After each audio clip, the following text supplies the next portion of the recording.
படிங்க.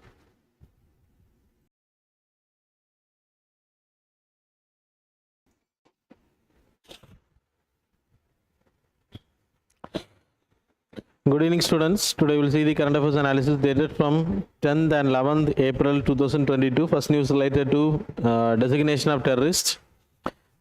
So Hafiz Sayyidோட பையன் சன்னா வந்து ஹஃபீஸ் முகமது சயீத் அவரை வந்து இன்டர்நேஷ்னல் லைக் இந்தியாவோட டெரரிஸ்ட் இண்டிவிஜுவல் டெரரிஸ்ட் அப்படின்ற அன்லாஃபுல் ஆக்டிவிட்டீஸ் ப்ரிவென்ஷன் ஆக்ட் மூலமாக அதை பண்ணியிருக்கோம். ஸோ அதான் like unlawful activities prevention act. So it was created in the 1967. முன்னாடி we having பொட்டா அப்புறம் தடா சட்டம். ஸோ இதை அப்கிரேட் பண்ணுற மாதிரி உருவாக்கப்பட்டது தான் உபா ஆக்ட். ஸோ இன்னைக்கு இந்த எல்லா ஆக்டுமே இதுக்குள்ளாடி வந்துருச்சு. So there is no POTA and TADA. So UAPA ஆக்டை பொறுத்த வரைக்கும் so what's the purpose? It was created during the Indira Gandhi government for the purpose of unlawful activities.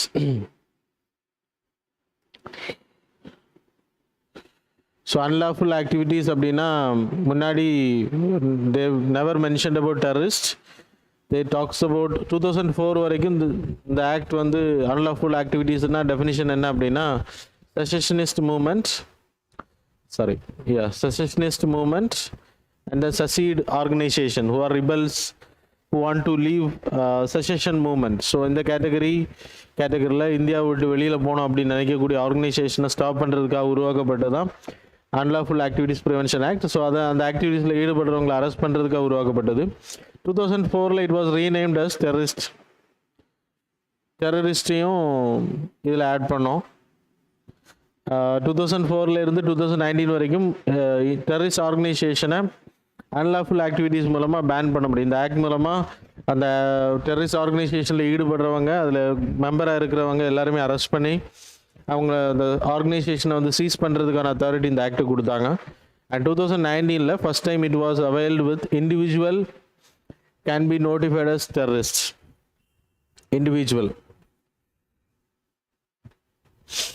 Individual அப்படின்றப்போ நார்மலாக ஒரு பர்சன் முன்னாடி டெரரிஸ்ட் ஆர்கனைசேஷன்ஸ் தான் டெரரிஸ்ட் குரூப் அப்படின்னு சொல்லிட்டு அன்லாஃபுல் ஆக்டிவிட்டீஸில் ஈடுபடுறாங்க அப்படின்றத பேன் பண்ண முடியும். ஆனால் இப்போ என்ன பண்ணியிருக்காங்கன்னா இண்டிவிஜுவல் பீப்புளையும் அதில் டெரரிஸ்ட் ஆக்டிவிட்டீஸில் ஈடுபட்டவங்கள ஏன்னா இது ப்ரிவென்ஷன் ஆக்ட்.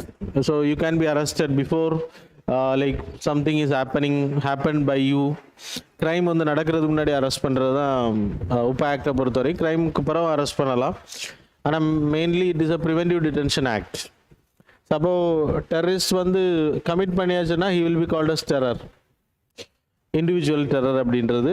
இப்போ ஏதாச்சும் ஒரு சஸ்பீஷியஸாக அவங்க அரெஸ்ட் பண்ணப்படுறாங்க அப்படின்னா டெரர் அக்யூஸ்ட் அப்படின்னு சொல்லுவாங்க. he was not confirmed terrorist. So இது டெரர் ஆக்டில் ஈடுபடுறவங்க ஸோ டெரரிஸ்ட் அப்படின்னு சொல்லலாம். கமிட் பண்ணாதவங்களை வந்து டெரர் அக்யூஸ்ட் அப்படின்றத சொல்ல முடியும்.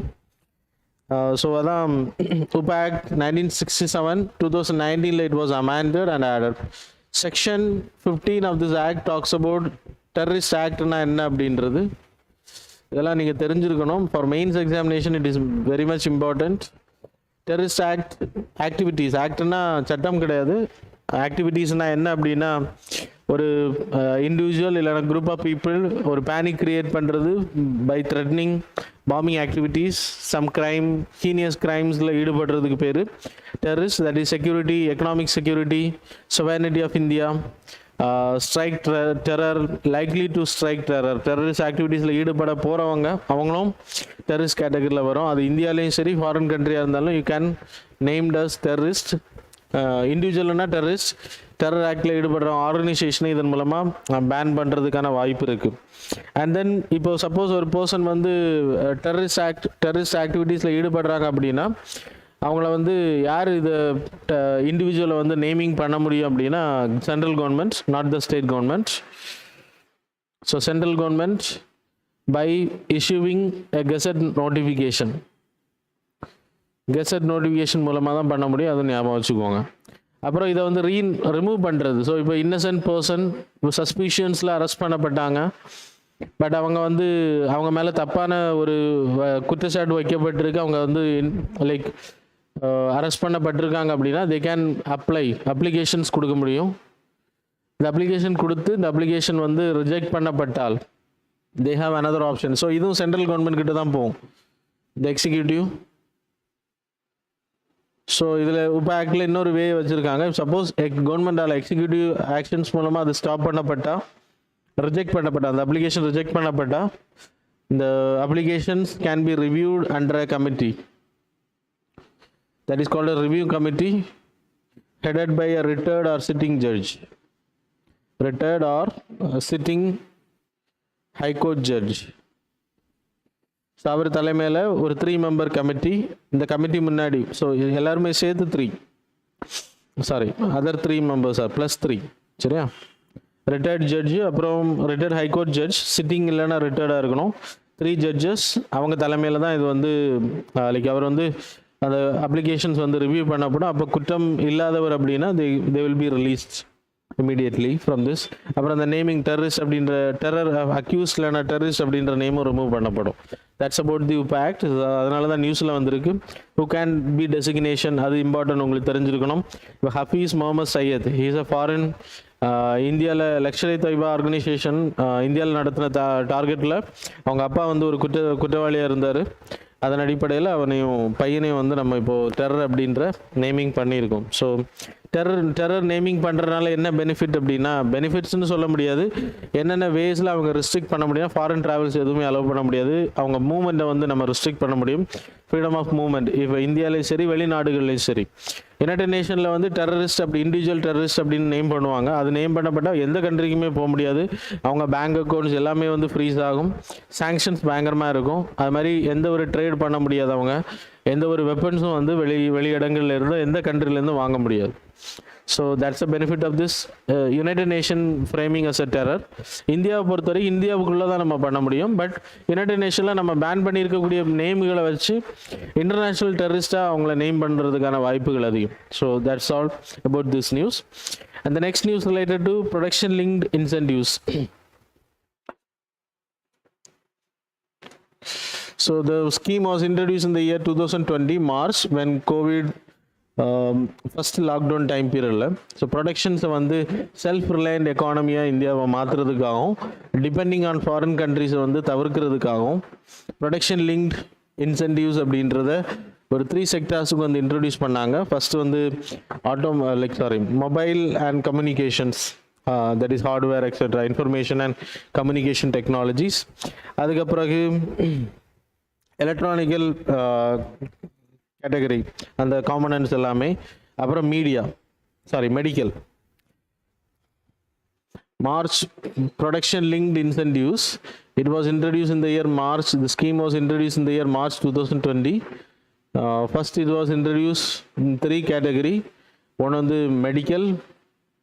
மெடிக்கல் காம்பனன்ட்ஸ் எக்ஸெட்ரா, இன்னொன்று வந்து எலக்ட்ரானிக்ஸ் அண்ட் காம்பனன்ட்ஸ், அப்புறம் மொபைல் அண்ட் அலைடு. ஏன்னா இது எல்லாமே சைனாலேருந்து நம்ம இறக்குமதி பண்ணிட்டு இருந்தோம். ஸோ அதை தடுக்கிறதுக்காக இந்த 3 இண்டஸ்ட்ரீஸ் முதல்ல நம்ம ப்ரொடக்ஷன் லிங்க்ட் இன்சென்டிவ்ஸ் கொடுத்தோம். ப்ரொடக்ஷன் லிங்க் இன்சென்டிவ்ஸ் என்ன அப்படின்னா, ஒரு கம்பெனி 100 crore டர்ன் ஓவர் பண்ணிட்டு இருக்காங்க. If they are going to do, இப்போ மொபைல் கம்பெனின்னு வச்சுக்கோங்க, they are doing a turnover of 100 crore. So அவங்களோட ப்ரொடக்ஷன்ஸ் மொத்த டர்ன் ஓவரில் 100 crore. It's not about profit.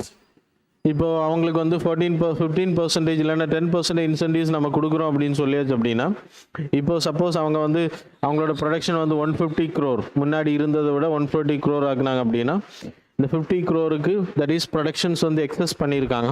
இந்த 50 crore you will provide an incentive. சரியா? 10% அப்படின்றப்போ 5 crore வந்து இன்சென்டிவ் அவங்களுக்கு கிடைக்கும். So that's about this category.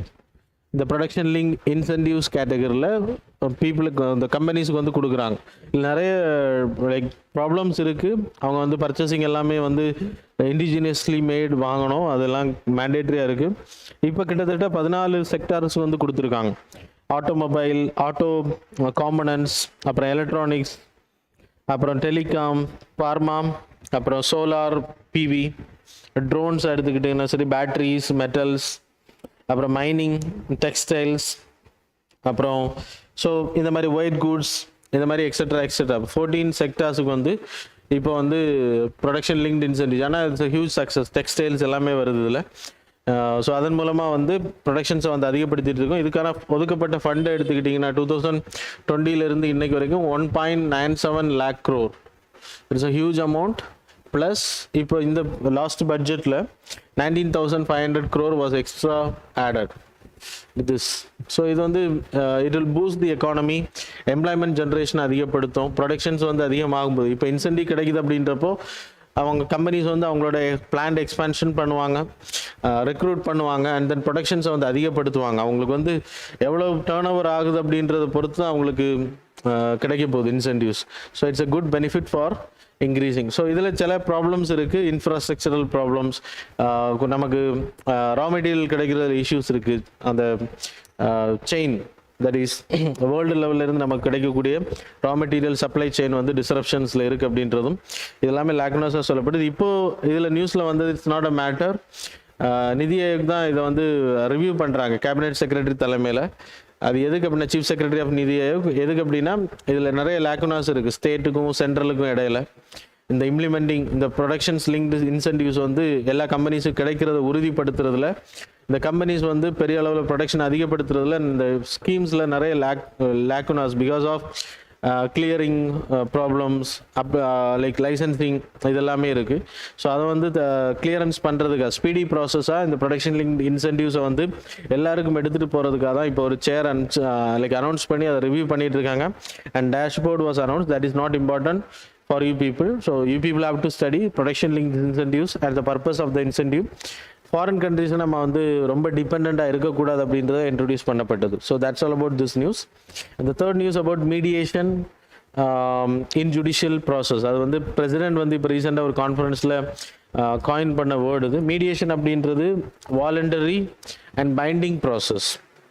Mediation அப்படின்னா you people know if there is a civil case, example divorce cases and then criminal cases, real estate category, இந்த மாதிரி disputes, அது மாதிரி செக் பவுன்ஸ் கேசஸ், இந்த மாதிரி கேசஸ் எல்லாம் alternative dispute resolution mechanism, that is NALSA is there, national legal services authority. அதன் அடிப்படையில் we having alternative dispute resolution mechanism.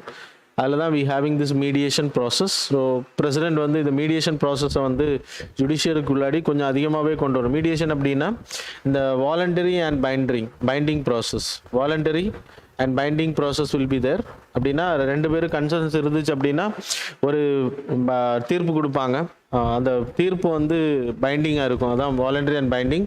இந்த மீடியேஷன் பண்ணக்கூடிய பர்சன்ஸ் வந்து இம்பார்ஷியலாக இருப்பாங்க. Impartial, they will work impartial.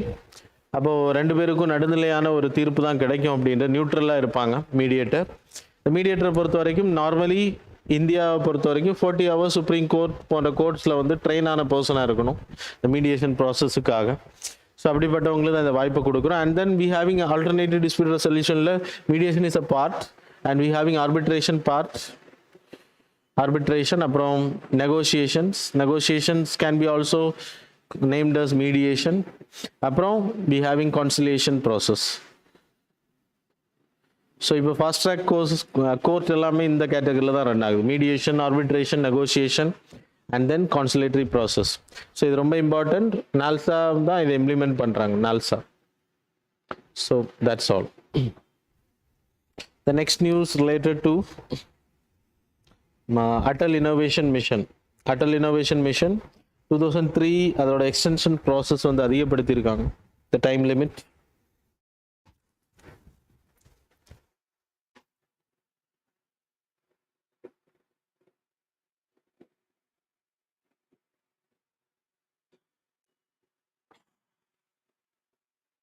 Atal innovation மிஷனை பொறுத்த வரைக்கும் it was launched in the year. So 2023 வரைக்கும் அதை எக்ஸ்டெண்ட் பண்ணியிருக்காங்க, அட்டல் இன்னோவேஷன் மிஷன். இதோட பர்பஸ் வந்து இனோவேஷனை இந்தியாவில் அதிகப்படுத்துறதும், இனோவேஷன்ஸ் அப்புறம் என்டர்பிரனர்ஷிப்பை உருவாக்குறது. 2023 வரைக்கும் இதை எக்ஸ்டெண்ட் பண்ணியிருக்காங்க. It was launched under the நிதி ஆயோக். நிதி ஆயோக் கீழே வருது. இதோட பர்பஸ் கிட்டத்தட்ட 10,000க்கு மேலே அட்டல் டிங்கரிங் லேப்ஸ் உருவாக்குறது. அப்புறம் 101 innovation centers, incubation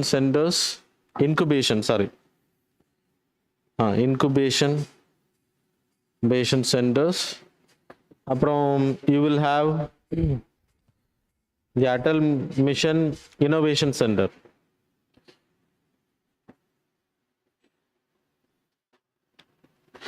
அப்புறம் ஸ்டார்ட் அப்புக்கான ட்ரைனிங்ஸ் எக்ஸெட்ரா என்டர்பிரனர்ஷிப்புக்கு. ஸோ 10,000 அடல் இனோவேஷன் லேப் வந்து ஸ்கூல் கேட்டகரியில் problem solving, this is for problem solving ஸ்கூல்ஸில் ஓப்பன் பண்ணுறேன். இன்குபேஷன் சென்டர்ஸ் அப்படின்னா நிறைய கண்டுபிடிப்புகள் வந்து இளைஞர்கள் கண்டுபிடிப்பாங்க. நான் இந்த ப்ராஜெக்டை வந்து இம்ப்ளிமெண்ட் பண்ணுறதுக்கு ப்ரோட்டோடைப் உருவாக்குறது and then other purpose it's very tough in the sense அவங்க வந்து அந்த ப்ராஜெக்ட் வந்து சக்ஸஸ் பண்ணுறதுக்கு they need huge lab facilities. அப்போ அதை முதல்ல போயிட்டு இன்வெஸ்ட் பண்ணி உருவாக்குறது அது அவங்களால முடியாது. அதனால் கிட்டத்தட்ட இன்குபேஷன் சென்டர்ஸ் மூலம் அவங்களோட ப்ராடக்ட்ஸ் அவங்க கண்டுபிடிப்புகளை வந்து நீங்கள் வந்து இனோவேட் பண்ணிக்க முடியும், ப்ளஸ் செக் பண்ணிக்க முடியும். அப்புறம் இனோவேஷன் சென்டர் அப்படின்னா அவங்களோட ஐடியாஸை கொண்டு வந்து இம்ப்ளிமெண்டேஷன் பண்ணுறது, that is community innovation centres. So tinker lab வந்து ஸ்கூல் லெவல் ப்ராப்ளம். ஸோ இதன் மூலமாக என்டர்பிரனர்ஷிப்பையும் அதிகமான லைக் ப்ரைவேட் கம்பெனிஸை வந்து உருவாக்க முடியும் அப்படின்றத குழந்தைகள்லேருந்தே அவங்கள வந்து என்டர்பிரனர்ஷிப் ஆர்வத்தில் இருக்கவங்களை அந்த கேட்டகரியில் கொண்டு வருது. And we having Atal new India challenge scheme and then Atal community innovation centre, Atal research innovation for small enterprise rise அப்படின்றது, இப்படி பல ஸ்கீம்ஸ் நம்ம இன்ட்ரடியூஸ் பண்ணியிருக்கோம். So that's all about this category. The next news related to Banarasi Pashmina. Pashmina பொறுத்த வரைக்கும் people know that Pashmina. So Kashmiri wool, Kashmiri sheep கிட்ட இருந்து எடுக்கக்கூடிய wool தான் காஷ்மீர் அப்படின்னு பேரு, காஷ்மீர் அப்படின்னு பேரு. Pashmina அப்படின்னா it's also called as soft gold. Pashmina, it is also called a soft gold. So it was taken from the wool of sheep in the like Kashmir area, Ladakh and Leh area. Leh area la Kashmir wool அப்படினு பேரு. So Pashmina used as like இது வந்து ரொம்ப சாஃப்டா இருக்கும். இது வந்து ஷால்ஸா வந்து பயன்படுத்திட்டு இருந்தாங்க. ஸோ அது மாதிரி வாரணாசி ஏரியா, பனாரஸ், இந்த வாரணாசி ஏரியாவில் வீவிங் பண்ணக்கூடிய பெண்கள் அதிகமாக இருக்காங்க. ஸோ இந்த பஷ்மினா கிளாத்ஸ் வந்து இங்கே வீவிங் பண்ணப்பட்டு வெளியில் கொண்டு போய் விற்கப்படலாம் அப்படின்றதான் அதுக்கு பேர் பனாரஸ் பஷ்மினா அப்படின்னு சொல்லிட்டு இன்ட்ரடியூஸ் பண்ணியிருக்காங்க. So that's why it was in news. Just know the name அந்த பஷ்மினா ஷால்ஸ் அண்ட் த டவல்ஸை பற்றி தெரிஞ்சுக்கோங்க. That's all. அப்புறம் 6th news, protest against Hindi in north eastern states. அதுக்கான ரீசன் நம்ம இப்போ தமிழ்நாட்டிலையும் பார்த்துட்டு இருக்கோம், ஹிந்தியை வந்து அதிகமாக லைக் எதிர்த்துட்டு இருக்காங்க. அதுக்கான ரீசன் இப்போ ரீசெண்டாக Hindi is a mediating language all over India, அதை எல்லாருமே கற்றுக்கணும் அப்படின்றத ஹோம் மினிஸ்டர் சொல்லியிருந்தார். நார்த் ஈஸ்டர்ன் ஸ்டேட்ஸில் எதனால் அப்படின்னா கம்பல்சரி எஜுகேஷன் 3 லாங்குவேஜ் கொள்கையில் இங்கிலீஷ், ஹிந்தி, அப்புறம் லோக்கல் லாங்குவேஜ் அந்த பாலிசி கேட்டகரியில் இப்போ வந்து ஸ்கூல்ஸில் வந்து ஹிந்தியை வந்து கம்பல்சரியாக கொண்டு வந்திருக்காங்க. அதனால தான் அங்கே ப்ரொடெஸ்ட் ஆரம்பிச்சிருக்காங்க ஹிந்திக்கு எதிராக. North eastern states they will also against they will preserve the culture. அப்போ 6th ஷெட்யூல் கேட்டகரியில் வரக்கூடிய ஸ்டேட்ஸில் வந்து அது கொண்டு வர திணிக்கிறது ரொம்ப கஷ்டம். அதுவும் இங்கே கான்ஸ்டியூஷனல் ப்ராசஸ் இருக்குது. நம்ம no need to go in political கேட்டகரியில் போவானா. we need to study what are the like constitutional provisions are there. You people have to know Article 29, the only article which provides to every citizen in India have the right to preserve and conserve the language then script, அப்புறம் culture, script and culture. அப்புறம் minority education, language அடிப்படையில் எந்த ஒரு சிட்டிசன்ஸை வந்து education வந்து கொடுக்காம தடுக்கக்கூடாது. It's about class ஏ இல்லைனா 1, then second admissions இன் minority பீப்புளுக்கு வந்து லாங்குவேஜ் அடிப்படையில் நம்ம வந்து டிஸ்கிரிமினேஷன் பண்ணக்கூடாதுன்னு சொல்லுது. அப்புறம் article 343 it talks about Hindi as Devanagari script. Hindi as Devanagari script. will continue as an official language. Along with Hindi, English will continue as an official language. 15 years from the beginning of the constitution. அதுக்கான reason என்ன அப்படின்னா English as an official language for 15 years. Hindi கூட அது continue ஆகும். அதுக்கப்புறம் 1963ல we introduced official languages act and then we made changes. அதில் மெயினாக என்னென்ன சேஞ்சஸ் பண்ணோம் அப்படின்னா இங்கிலீஷ் வந்து எவ்வளோ நாள் வேணால் கண்டினியூ பண்ணலாம். வென் ஹிந்தி நான் ஹிந்தி ஸ்டேட் வந்து அக்செப்ட் பண்ணாத வரைக்கும், எது வரைக்கும் ஹிந்தி வேணும் அப்படின்னு நான் ஹிந்தி ஸ்டேட்ஸ் கேட்காத வரைக்கும், கேட்குற வரைக்கும் English will continues an official language along with Hindi. எப்போ அவங்க வேணும்னு சொல்கிறாங்களோ அதுக்கு பிறகு ஹிந்தி இங்கிலீஷை வந்து அபாலிஷ் பண்ணிவிட்டு you can continues Hindi. So அது வந்து 1963 அஃபிஷியல் லாங்குவேஜஸ் ஆக்டில் மென்ஷன் பண்ணியிருக்கோம். So there's amendment also happened. So அதனால் அதை வந்து திணிக்க முடியாது. 15 இயர்ஸ்க்கு அப்புறம் அது இன்னையும் கண்டினியூ ஆகிட்டு இருக்கு. And then there is a provision for 346 and then 347 for the president. 347. The president can declare notification, official லாங்குவேஜுக்கான நோட்டிஃபிகேஷனை எல்லா ஸ்டேட்ஸுக்கும் வந்து இஷ்யூ பண்ண முடியும். ஸ்டேட்ஸுக்கு நோட்டிஃபை பண்ணக்கூடிய person the president. And then there is an article called as 350A, 350B. 350A talks about promoting Hindi language. சரியா? கரெக்ட் தானே? Sorry, mother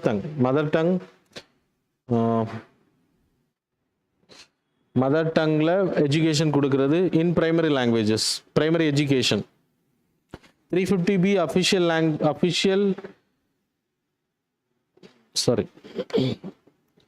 350B special officer, that is linguistic officer for minority.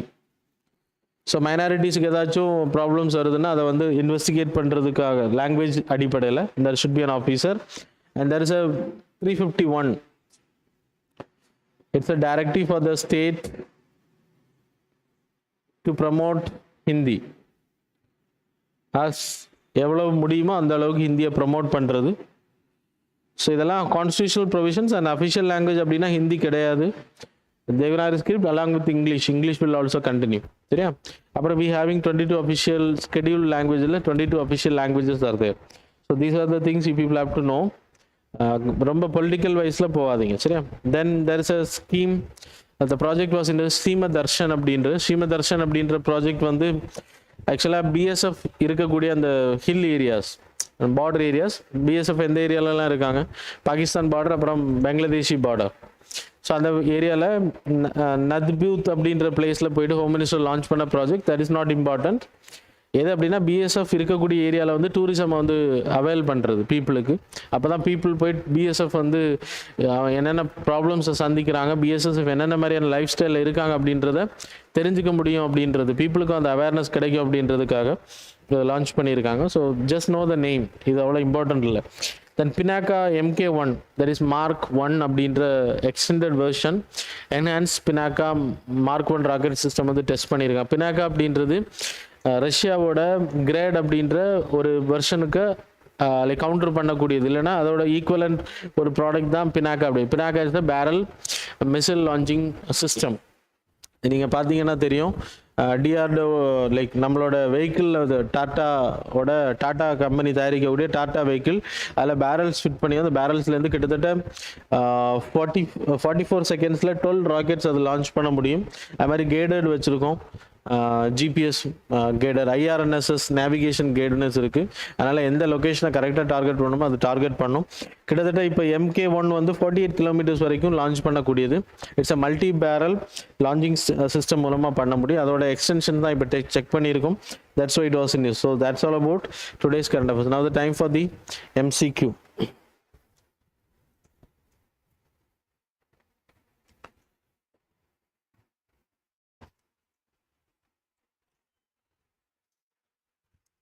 So question number 1, with reference to BRICS, consider the following statements. Statement number 1, BRICS nations have adopted the Brasilia Declaration. Statement number 2, New Development Bank, NDB, and Contingent Reserve Arrangement, CRA, are the outcome of the Johannesburg Declaration. Statement number 3, the first summit of BRICS took place in Brazil in 2009. So which of the following statements these are correct? Options are A 1 only, B 2 only, B 2 and 3 only, C 1 and 2 only, D 2 only.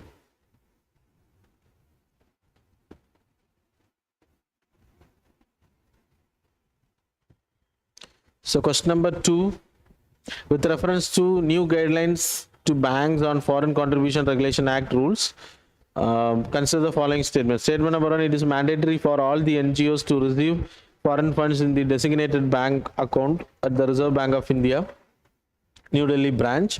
Statement number 2, foreign contributions can now be received through banking channels or in cash. So which of the statements given above is are correct?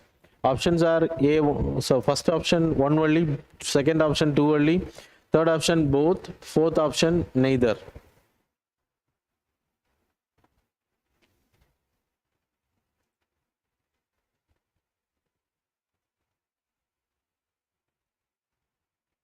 Question number 3, with reference to Indian tent turtle, consider the following statements. Statement number 1, it is primarily a riverine turtle inhabiting small and large rivers. Statement number 2, its preferred habitats are freshwater rivers and swamps. Statement number 3, IUCN Red List classifies it as a vulnerable. Statement number 4, it is listed in Schedule 1 of the Wildlife Protection Act 1972. Which of the statements given above is are correct? Options are A 1 and 2 only, option B 2, 3 and 4 only, option C 1, 3 and 4 only, option D 1, 2 and 4 only.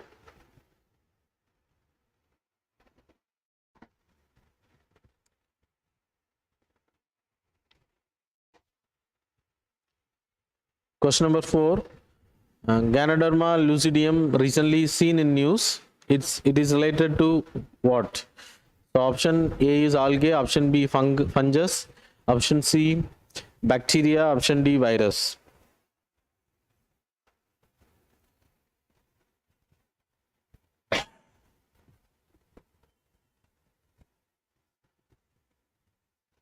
Question number 5. So with reference to the Indian polity, consider the following statements. Statement number 1, adjournment motion is introduced in both the houses of the parliament. Statement number 2, adjournment motion needs the support of 50 members to be admitted. Statement number 3, a no confidence motion can be moved only in Lok Sabha. Which of the statements given above is are correct? Options are A 1 and 2 only, option B 2 only, option C 1 and 3 only, option D 2 and 3 only. So now we will see the previous Saturday order MCQ order answers we will see now. So I will dictate this. So